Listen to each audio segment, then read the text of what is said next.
We have these large gates at either end of the reflecting pool, sort of saying to the city, stop, something happened here, you can't go through here anymore. And so the gates for us became these almost calling cards or building scale thresholds that allow the city to transition into the memorial space. But they also have this very important role of really kind of setting the table and to let people know a tragedy occurred here.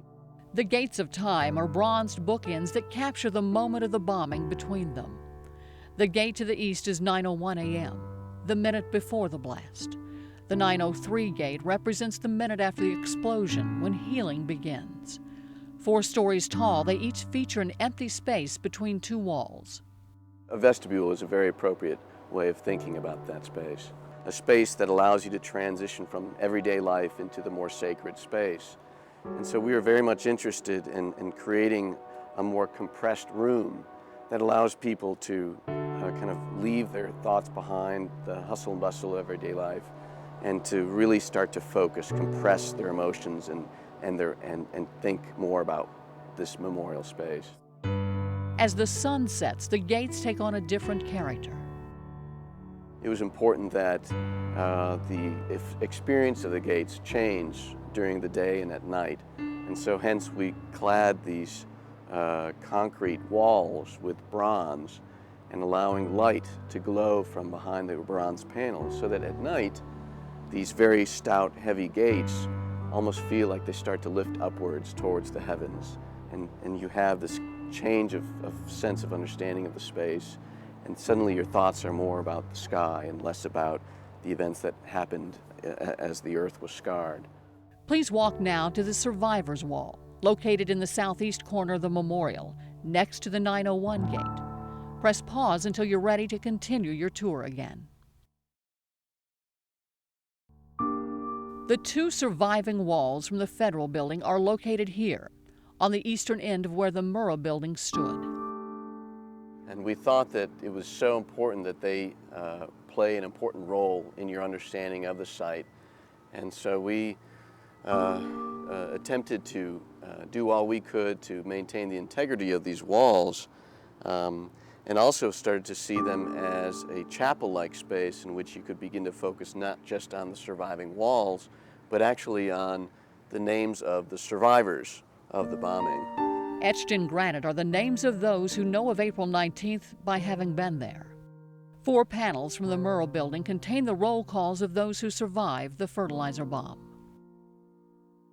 It seemed very appropriate to put names of the survivors on these old surviving panels that were from the building itself, and to place these panels on the only surviving walls of the Murrah Building. So this theme of surviving is very inherent to this whole corner of the Murrah Building footprint. To hear the first-person accounts of the bombing through the eyes of the survivors, you're invited to visit the Memorial Museum after your tour. Your tour will continue at the fence, located on the street side of the 9:03 gate.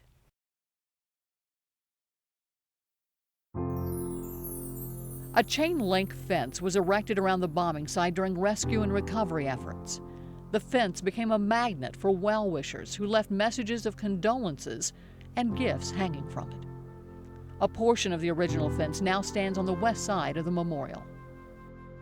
And the community came back to us and asked if we could, within the confines of our design idea, find a place for the fence that helped people realize its role, its importance. And so the fence really could speak a bit more about the future, how we've dealt with this tragedy and how we continue to deal with the tragedy.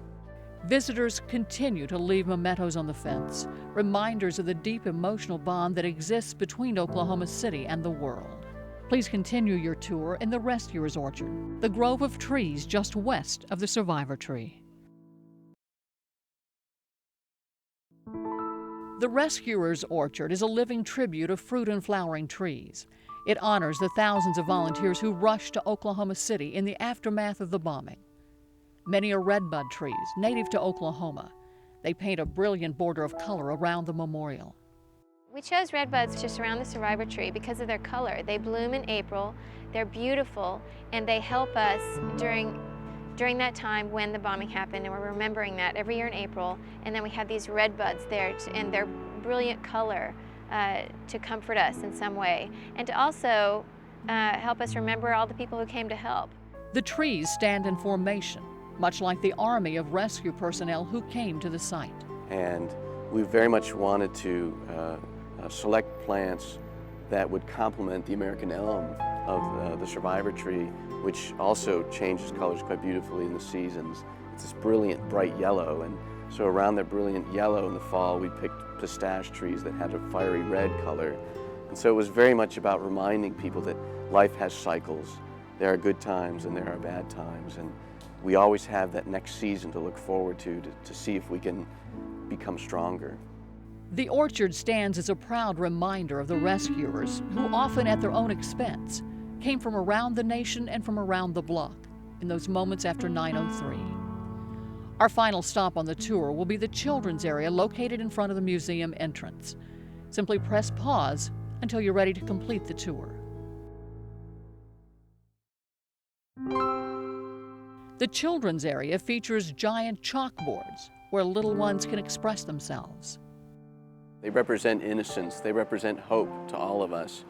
And as we refined the design, we looked for an area that was perhaps separate from the more solemn space of the chairs, the reflecting pool, and the tree, where children could leave their own thoughts behind and find a way to engage the site. In the days after the tragedy, children sent more than 5,000 hand-painted ceramic tiles as their way of reaching out to Oklahomans. Here we have these little children's handprints that again speak so eloquently of the fact that we can't forget these are people who died, and that there are children here that are looking to us, the adults, to figure out how should we behave, how can we move forward. Both Tori and I feel as if we've been blessed and given a very special opportunity. That's very rewarding, that we've created a place that's open to interpretation, because everyone heals in different ways and needs different environments or different ways to deal with this. It's so much about people finding their own way to connect to the site, to the tragedy, and hopefully come away from this place recognizing that perhaps they've learned something that they can use in their own lives to make this world a better place.